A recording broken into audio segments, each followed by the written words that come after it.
সকাল 11টায় থেকে আজকে আমরা অলতিপুরা মার্চেন্ট অ্যাসোসিয়েশনের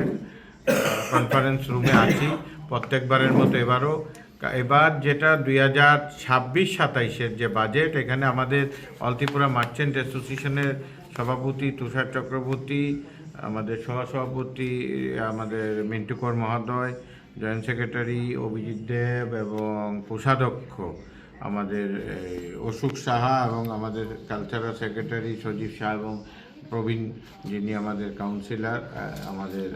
জওয়াহরলাল বণিক তথা বিভিন্ন উইংস থেকে লোকরা সকাল থেকে এখানে আমরা তাকিয়ে আছি আমাদের ইউনিয়ন বাজেটটা কী হয়। তো এখনও চলছে বাজেট, তো যেটা আমরা বুঝতে পেরেছি এখন অবধি এই নিয়ে যেটা ম্যাডাম